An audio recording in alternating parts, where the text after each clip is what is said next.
You're in a meeting, stuck in traffic, or 2 episodes deep into a binge, and your bladder is sending increasingly urgent signals you keep choosing to ignore. We've all done it.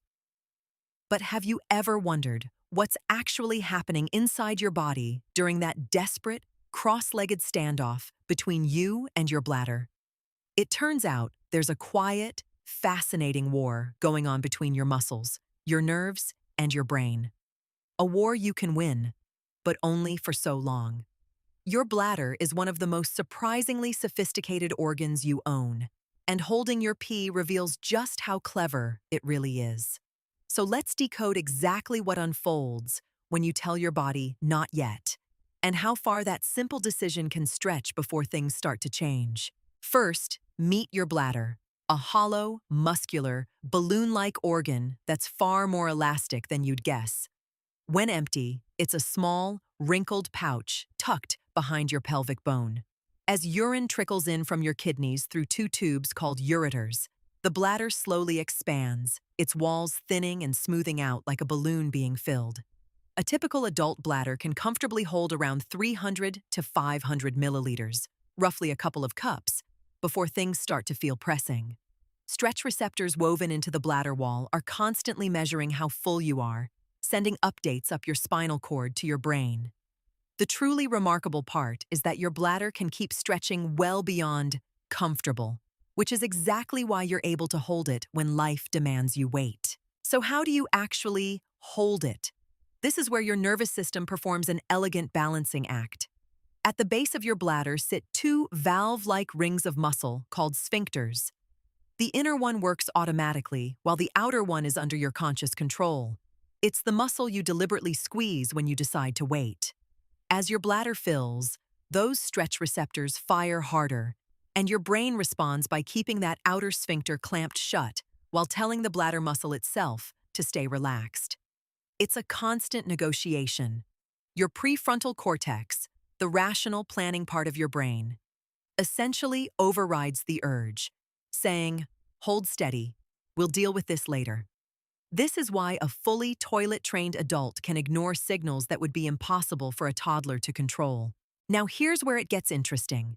The longer you hold, the louder and more relentless those signals become. Around 200 milliliters, you may notice the first gentle nudge. By 400 to 500, the urge can feel genuinely insistent. Push past that, and your bladder may stretch towards 600, 800, even higher in extreme cases. And your brain responds with rising discomfort, restlessness, and that familiar fidgeting. Some people report a strange sensation where the urge suddenly fades after a peak. This is your body temporarily adapting, not a sign the problem is solved. Meanwhile, that hard-working outer sphincter is essentially flexing non-stop, which is why holding for a very long time can feel physically tiring, almost like your pelvic floor has been doing an invisible workout it never agreed to. What about doing this often? Or for too long? Occasionally holding your pee is completely normal and something a healthy body is built to handle. But routinely overriding those signals is linked to a few things worth understanding. When the bladder is regularly overstretched, its muscle can become less efficient at squeezing, which may make complete emptying harder over time. Holding very full bladders frequently is also associated with a higher likelihood of discomfort and, in some people, urinary tract irritation, since urine sitting longer can give bacteria more opportunity to multiply. None of this means a single, long wait will harm you.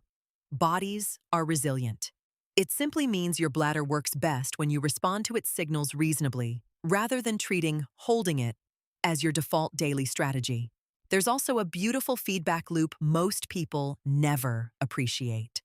The moment you finally do reach a toilet and give permission, your brain releases the outer sphincter, the bladder muscle contracts, and urine flows, often accompanied by a genuine wave of relief that's partly physical and partly neurological.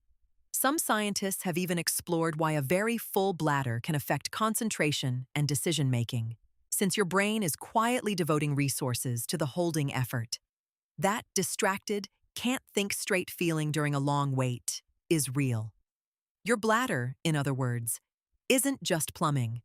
It's deeply wired into your nervous system and even your mood. Listening to it and emptying when you reasonably can is one of the simplest forms of body awareness you can practice every single day. So the next time you're tempted to power through just one more episode, remember the intricate, intelligent system holding the line for you, the stretch receptors, the sphincters, and your own brain casting the deciding vote. Your bladder is a quiet marvel of biological engineering, and treating it kindly is a small act of self-respect your whole body appreciates. If you found this fascinating, you'll love the rest of what we do here. We decode the hidden science of your body, in short, captivating videos that change how you see yourself from the inside out. Subscribe to Body Decoded and hit the bell so you never miss the next deep dive. Your body is doing astonishing things right now, and there's so much more to discover together. See you in the next one.